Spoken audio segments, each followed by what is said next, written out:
All right. First of all, I want to thank everyone for their patience. We've had some technical difficulties. We are in a park after all. I want to welcome everyone to Humboldt Redwoods State Park, home of the largest tract of ancient redwoods on the planet. If you've never been here before, you should check it out because it is a beautiful place. And if you've been here before, we miss you, so come back. Before I continue, I want to thank the Wiyot tribe and their ancestors for this beautiful place. We are on Zoom right now. We are having some difficulty though, so we are not on Facebook. We will have questions and we'd love you to interact. We'd also like your feedback because we'd like to know what you think of the Campfire programs. We are going to have them every Saturday night through the month of August at 7 o'clock, and we hope you'll join us for those as well. We are doing virtual Campfire programs right now because of COVID-19. We can't do them the traditional way, unfortunately, but we hope to be doing them again next year. My name is Dana Utman, and I graduated from Humboldt State University with a degree in interpretation. I'm also a certified interpretive guide to the National Association of Interpreters. Today's theme is when a tree dies, there is life after death. And I'm going to talk about how trees die. I'm going to talk about resurrection, or how life comes back in the forest after trees die. And talk about how dead trees actually provide beauty to the natural landscape. And I'm also going to talk about how we can help trees that die in our own backyards. John Muir once said, when we try to pick out anything by itself, we find it hitched to everything else in the universe. Many of you probably know that John Muir is known as the father of the national parks. There has been some controversy lately, though, through the Sierra Club, who's found some of the things that he said as being racist. I'm just going to touch on those. And if you're interested to find out more, you can read about it in the Smithsonian magazine, from the magazine dated July 24th of this year. The title is Sierra Club Grapples with Founder John Muir's Racism. And the second one is with the New York Times from July 23rd. The title is Sierra Club Says It Must Confront the Racism of John Muir. So if you're interested, check it out. Question one? Yes. All right.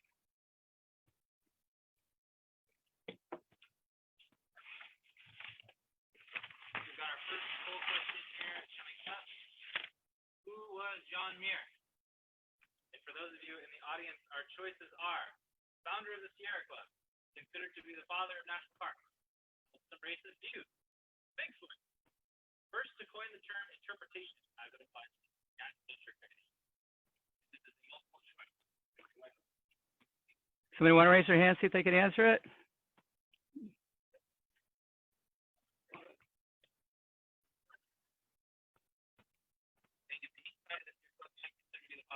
Well, those two are true.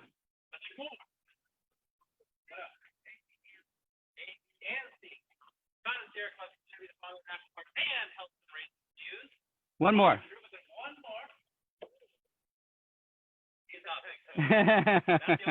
Maybe he had big feet. We don't know.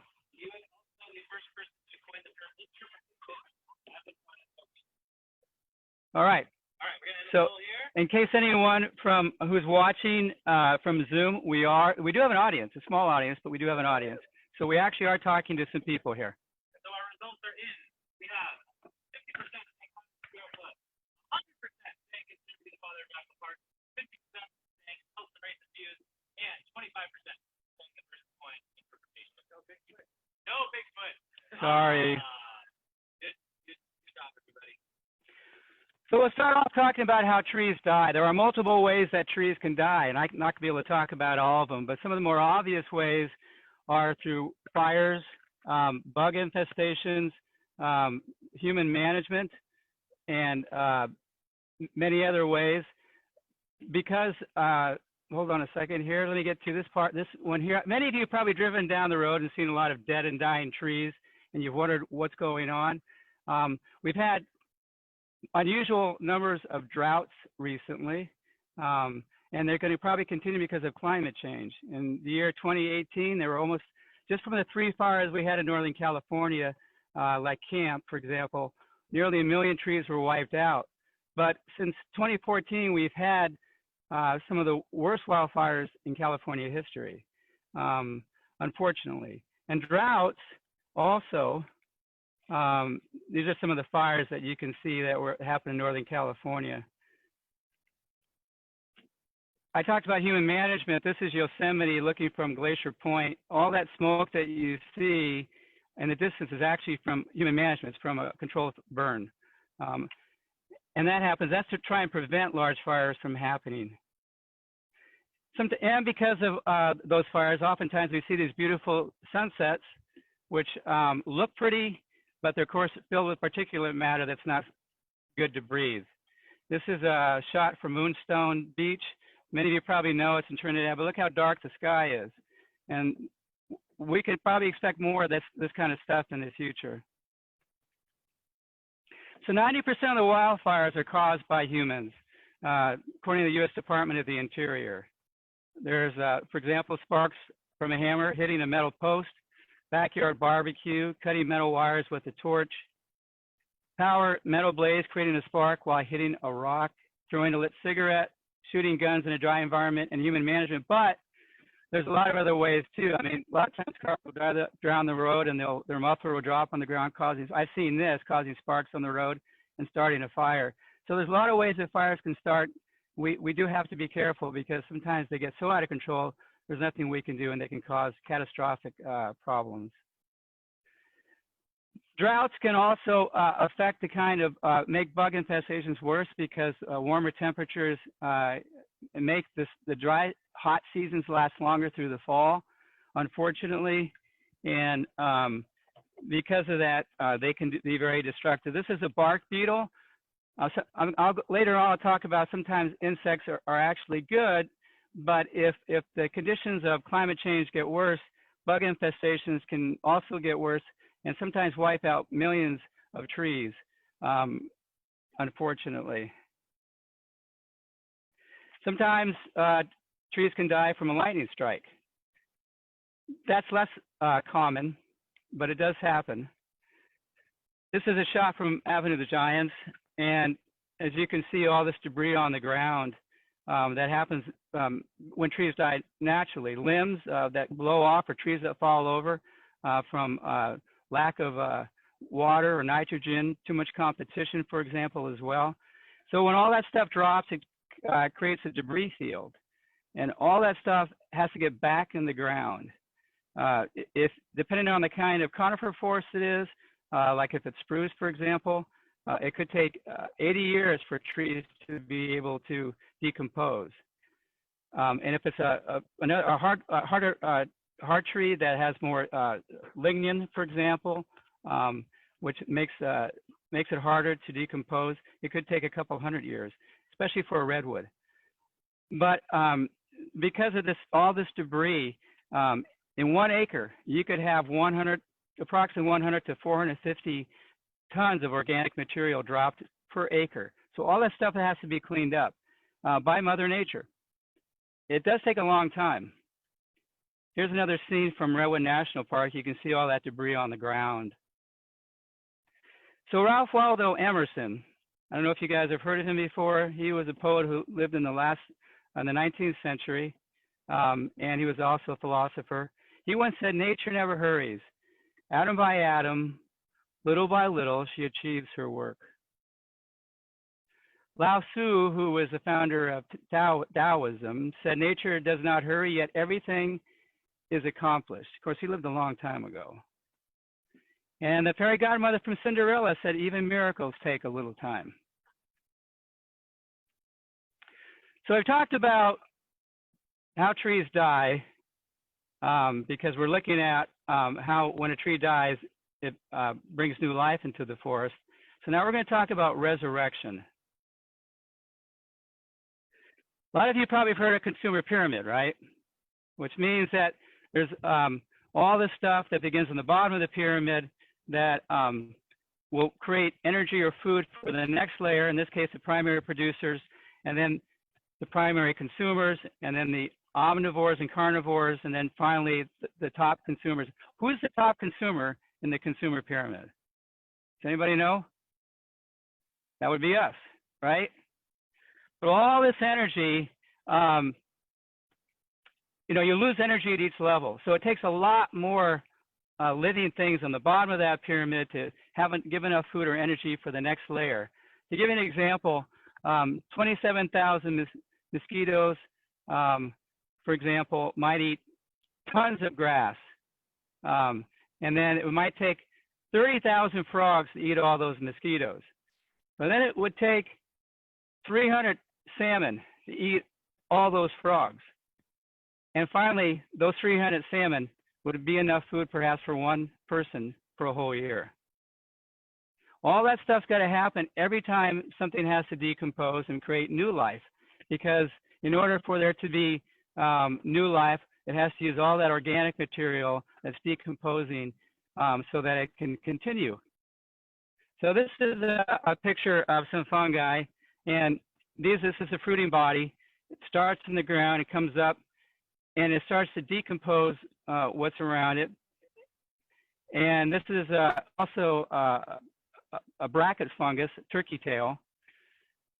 And bracket fungus actually can decompose wood better than the fruiting bodies of many other fungi which don't live very long. These fungi last a long time. Here's a redwood with different kinds of fungi that's growing in this dead redwood. And this is artist conch growing on a spruce. And I actually have one. This is what it looks like from the top, and this one kind of looks like an omelet. But if you look at this, I don't know if you guys can see that back here. It looks like it's very woody, right? This one is very woody, so it kind of reminds me of the old saying, you are what you eat. It's really hard.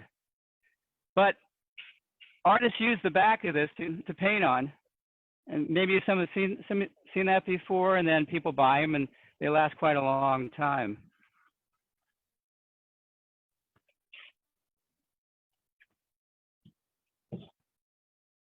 This is from my backyard. You can see the artist conch on the bottom there, and all that stuff is actually spores that have been shot out from the fungi. There's so many spores and some fungi shoot so fast that they actually go hundreds of times faster than the speed of sound. In order to be able to see spores like that, scientists have had to shoot them at 10,000 times, slow them down 10,000 times from what the film shows in order to be able to see them. But we also breathe in a lot of spores constantly because they're all around us. So you can see the spores on this ivy here, and it's just covering it. And that's I know there's going to be more of this fungi growing because I can't get rid of it. There's just too much. Fungi, by the way, has its own kingdom. Does anybody want to guess what it is? You have a question there, right? Yeah, don't forget to poll. So we're going to launch our second poll for those of you who are watching on here. I think we skipped this question too. All right, so here is our poll for those of you who are on our Zoom. And for those of you who are here in person, the question is, what kingdom does fungi belong to? Your choices are plastic, animalia, protista, fungi, mushroome, monera, or panthera.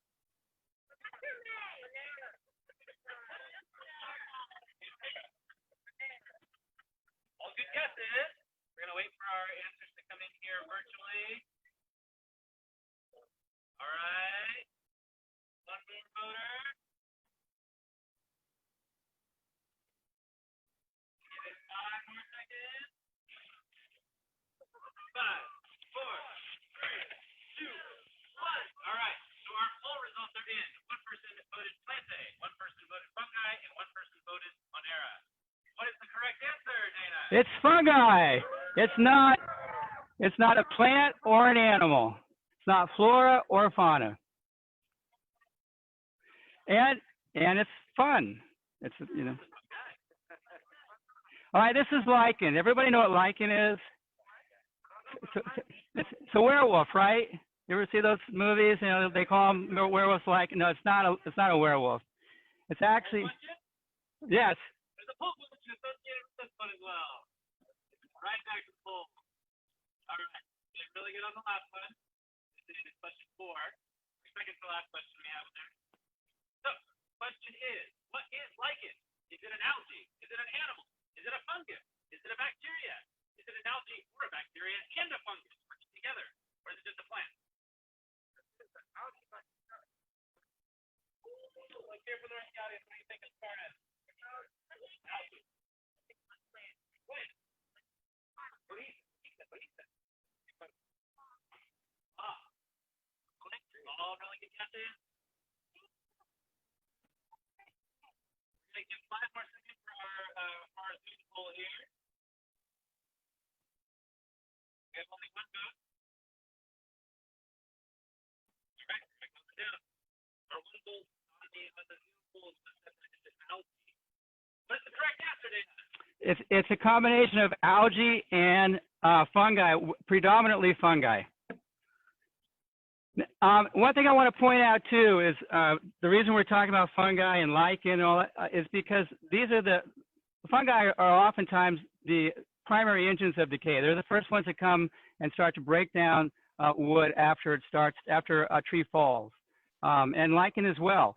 It'll start to break up the wood and start to prepare it for the next round of species that can come and start decomposing the wood as well. So these are the first engines of decay. Insects are as well.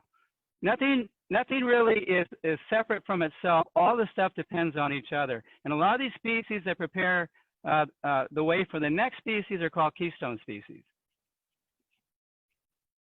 This is moss. This is same kind of deal. It has to do with, this is a non-vascular plant, but it helps to break down the wood too. It's wet, and it starts to soften the wood and prepare it for insects, for example. How many people have been here that are here now have been to Fern Canyon? A fair number of you. If you haven't been there, you should check it out. It's beautiful. They film part of Jurassic Park in there. But it's ancient looking. As you can look at these trees here, you'll see that they're covered with moss. It's a wet area, and a wet environment helps to break down the wood as well to decompose. So the point I'm getting at is that we start off with how a tree dies, and now we're in a place where we're talking about the first kinds of life that start to bring back or resurrect a forest after those trees die. We talked about fungi and lichen and moss. This is Patrick's point. A wet area helps to break down trees and wood as well by keeping them moist. You can see there's some moss growing here as well. Now, redwood trees are a little different. Redwood trees can withstand fire and insects really well because of their thick bark and tannins. And they don't have, tannins is something that insects don't like because they don't like the taste. They also can't, it gets in their saliva and they can't digest the food and gain weight. So redwoods are really cool that way. They last, you can look around, you can see how tall they are, and that's because they can withstand so much. But not only are they so resistant to fires and insects, they also, if there's a fire and they get injured, you guys know that they have burrows, right? And those burrows can sprout new redwoods as well as from the other parts of the redwood, like the roots and so forth. So if there is damage to a forest because of fire, for example, redwoods can come back really strong because of actually I've heard they have like 6 pairs of genes, whereas humans have 2. Maybe that has something to do with it. If you look up in a redwood tree, you can see how the heartwood sometimes is burned through, but the tree can still go on living. As long as it has the cambium and can continue to grow, it doesn't matter if that inner part of that redwood has burned or dead. And a lot of it, I mentioned, the burrows have a lot to do with it. These are burrows. They look kind of warty, but this is a strong defense for redwoods. And because of that, we get these magnificent trees that we can look up and enjoy for as long as we keep them around. How many of you have heard of nurse trees? There's one person. You know, what's a nurse tree?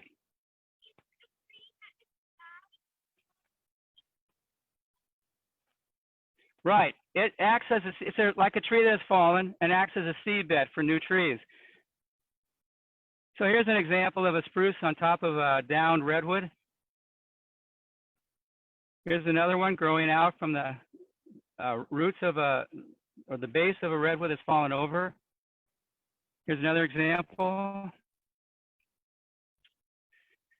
John Muir also said nature is ever at work building and pulling down, creating and destroying, keeping everything whirling and flowing, allowing no rest but a rhythmical motion, chasing everything in endless song out of one beautiful form into another.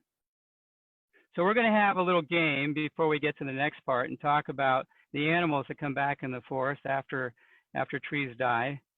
Does anybody want to be a part of that? What we're going to do is we have a little game. We'll have one person at a time.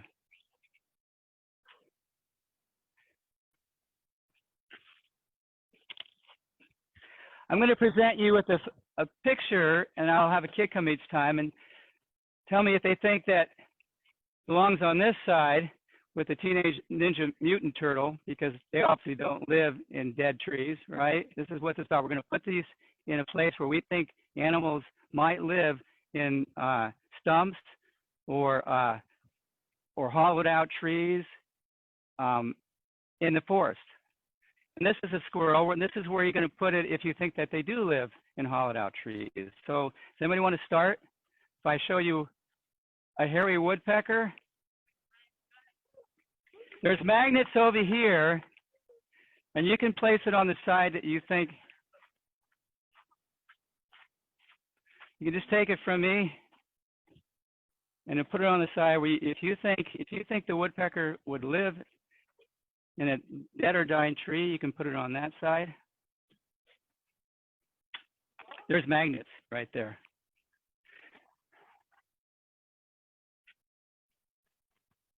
To the, see these, yeah, you got them. There you go. Yeah, that's good enough. All right, very good. How about a bear?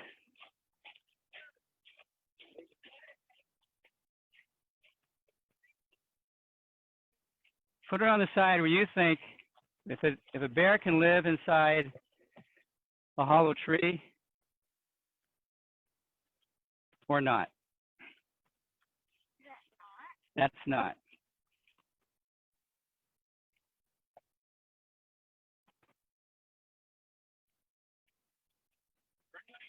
Still hanging in there in our Zoom audience. I'm sorry, I just realized that our device has been falling asleep, so that your camera may have been freezing at this point. This will be better next time and better for the rest of the program. We can only get better. How about river otters?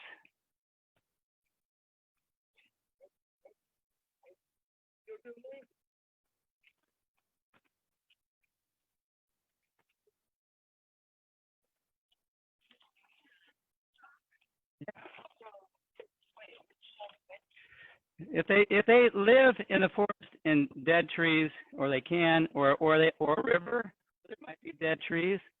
It would go on this side. Otherwise, on that side. Yeah.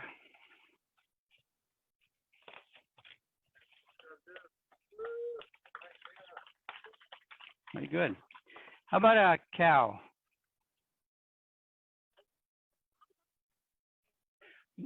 I think you guys will all be able to have probably 2 times. Some of you anyway.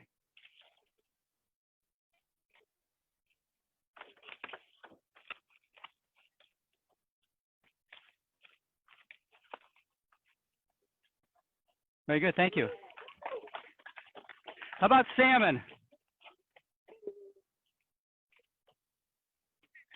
Now think about it. Sometimes dead trees can create places for aquatic species or aquatic animals like fish.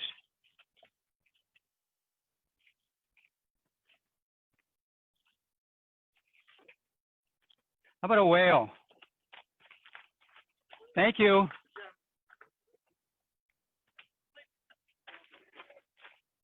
There we go.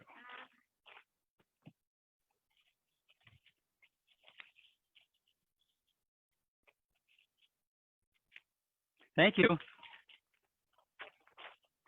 How about a raccoon? Wait a minute. What, did you just do it? How about you? No, well, you'll get another turn.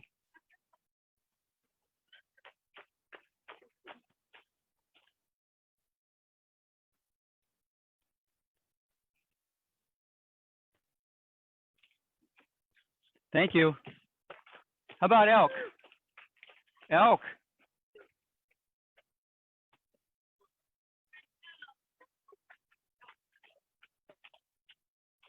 You not seen an elk before? That's an elk. Have you guys not seen elk before? Where do you guys live? We should go to Prairie Creek. You'll see them. We have Roosevelt elk up here.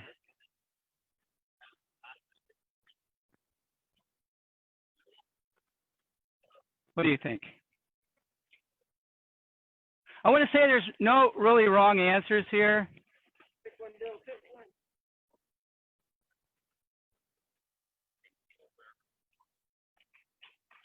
Thank you. How about a fox? How many people have seen foxes where you live? Yeah.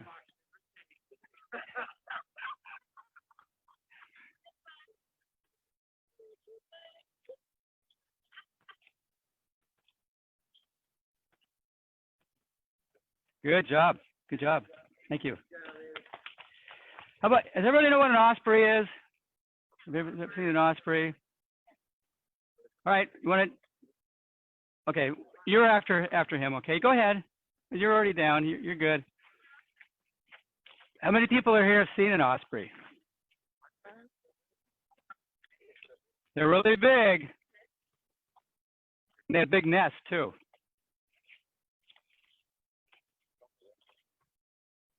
We have a few more. Thank you. How about a spider? Spider? Thank you.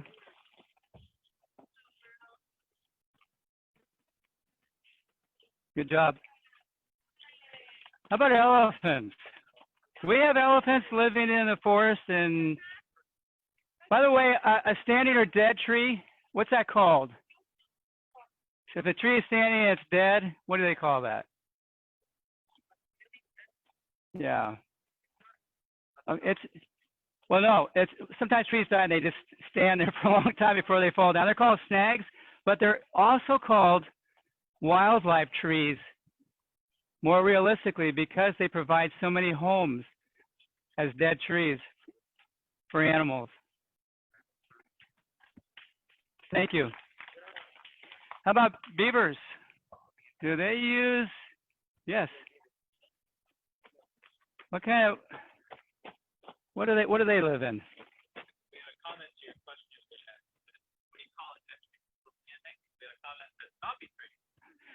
Actually, that's, you could call it, there's a lot of dead trees. You can call it the forest of the living dead.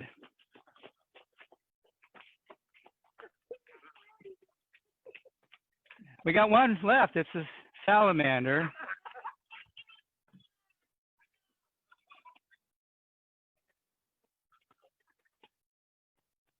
Thank you. Yeah. There's no wrong answers here, okay? We'll just see what happens when we talk about the animals a little bit more.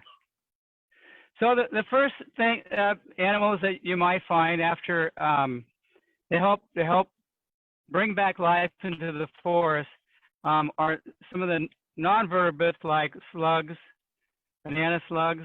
Everyone likes banana slugs, right? And what they do is they'll go and they'll eat seeds and other animals' poop, move around and help fertilize the ground. Salamanders, reptiles, and newts will also, the newts have to, like other salamanders, for example, need to stay moist and cool, so they'll live in dead trees. How many of you know that newts are really poisonous? You did? Yeah, don't ever eat a newt. They're really they can be really poisonous. So yeah, be careful. Now,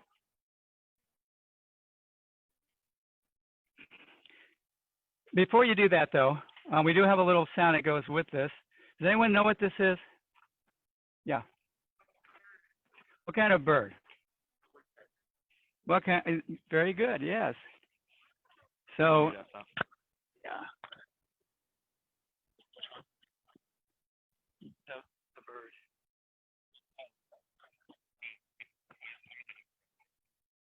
Oh, not the one I gave you.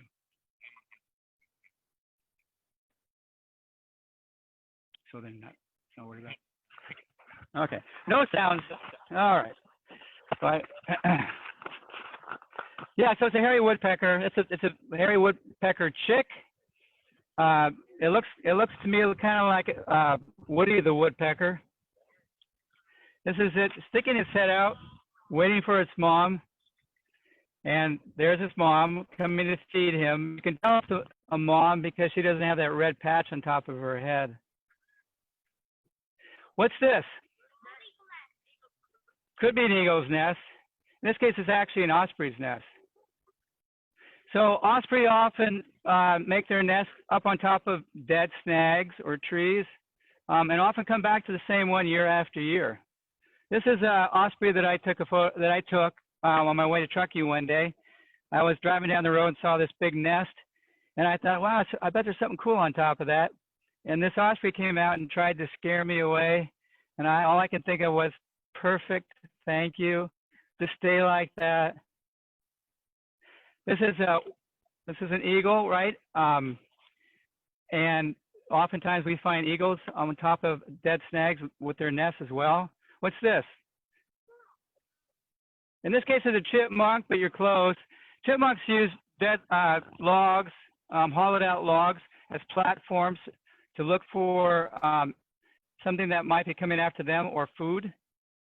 And this is a raccoon, right? This is from my backyard. Raccoons are really smart, but they also can live in trees as well and dead snags. They once were going to use raccoons to experiment with until they realized just how smart they were and they decided not to. But raccoons can run up and down trees at 15 miles per hour because they can turn their front paws 180 degrees. What's this? It's a gray fox. Kind we have around here.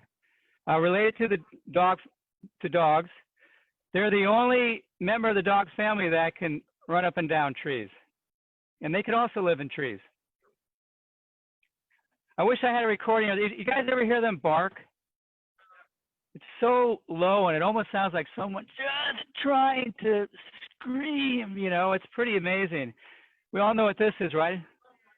Black bear. This is a photograph I took actually in Canada of a black bear.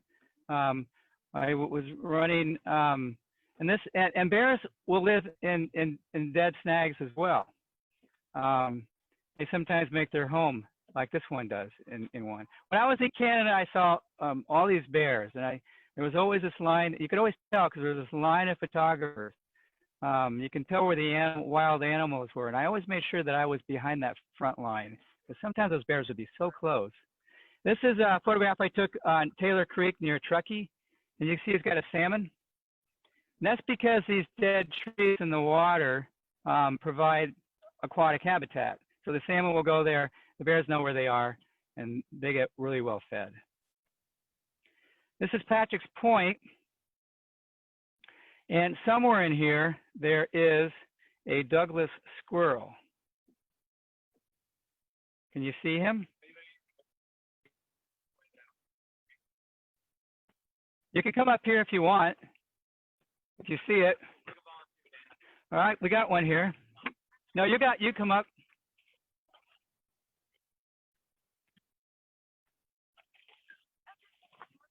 You think it's up here? It's a little hard to see. Let me see if I come over here.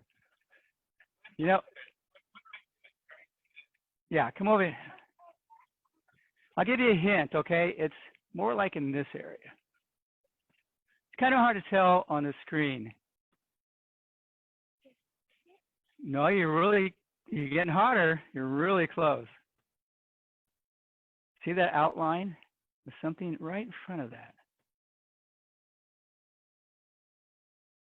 A little to the left, whoops. To the left and down. Yeah, this isn't solid, so we don't want you falling on it. Should I point it out for you? Or do you want to keep looking? Go down, down, down, down, down, down. Right there. It is kind of hard to see, isn't it? See the outline here? How many people have been to Patrick's Point? All right, good. This is what it actually looks like if you're close up. But we know that squirrels and chipmunks love dead trees as well. So we know that what happens with when trees first die and all this life that starts to come back. We also I failed to mention the insects, how important they are because they provide food for the animals. And I don't know if you can see this, but there are down here lots of beetles. On this down in here. So sometimes beetles can do a lot of damage, but they could also do a lot of good when they can help decompose a lot of material, dead material that needs to go back into the ground. So dead trees also provide a lot of beauty to our landscape. Sometimes we don't even notice, but if you've ever been to like College Cove State Beach, you'll see a lot of logs there like this redwood. And some wood that's been bleached like a stone lagoon can be very artistic. This is Humboldt redwoods. You can see that log in front that's fallen over. This is Prairie Creek. This is Ladybird Johnson Grove. You can see how it's hollowed out there because it's not dead, but we talked about trees that get hollowed out. This is Redwood National Park. This is a root that's after a tree has fallen over the roots. This is Humboldt redwoods, creating a window into the forest. And this is Prairie Creek. If you've ever gone on the Prairie Creek Trail, you can walk through these trees that have fallen over as though they were tunnels. A lot of times we don't even notice all those dead trees, but they certainly add to the environment. And if you look closely enough, you might even see some faces looking back at you. You see those faces? I see two. A little hard to see, but there's one here with a nose and some eyes and a mouth. It's a little hard to see with this screen, but there's one over here too. Once again, I'm going to quote John Muir. He said, "The clearest way into the universe is through a forest wilderness." Now, remember in the beginning we talked about John Muir saying how connected everything is. So I want to make sure you guys understand that everything that takes place when trees die, in order for there to be rebirth or resurrection, all these things are connected. All these things help one species after another, like in that consumer pyramid or those keystone species we talked about, to be able to bring life back into the forest. It's a slow process, but it works. So with your help, if you have trees that fall down in your yard, we can help bring life into the forest. If you have a woodland lot, think about keeping some wild trees for health and productivity. Leave dead wood alone to decompose. Consider not harvesting some trees that have begun to rot. If you're concerned that dead trees are too large, cut them back enough to make them safe and leave the rest. If you have cut too much, then fall it and leave it as a log, or move a log to another part of the garden. The important thing is that those stumps, those dead trees, will help bring life into your yard too. And if you remove them, some of those species that would be there because of those dead trees may not show up in your yard. And then by doing so, the plants and the animals will thank you. So in closing, I want to quote Chief Big Thunder from the Penobscot tribe, who died in 1906. He said, "The Great Spirit is in all things. He is in the air that we breathe. The Great Spirit is our Father, but the earth is our mother. She nourishes us, and that which we put into the ground, she gives back to us. So treat Mother Earth respectfully, and so will she treat us as well." Thank you, and enjoy the forest. Do you guys have any questions? We've got some questions online here as well. So we've got one that says, if across the street from them they have a dawn redwood, how is that different from the trees? Dawn redwood was brought from China. It is the smallest of the redwoods, and you're not going to find it anywhere near the height of the Sequoia sempervirens or the massiveness of the giant sequoias. I don't believe that it's also as impervious to fire and insects as the other sequoias. We do have a dawn sequoia here at Humboldt Redwoods. I think it's just one. Is that correct? That's been planted. So if you come here, you'll be able to check it out.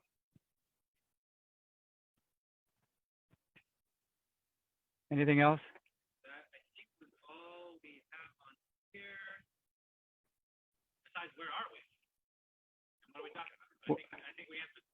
Yeah, we're at Humboldt Redwood State Park, and we're talking about how when dead trees, they bring life to the forest. Any questions from the audience? We're good? Goodbye, everybody. Thanks for joining us. Don't forget, every Saturday at 7 o'clock, we will be here providing another campfire program, hopefully with less technological problems.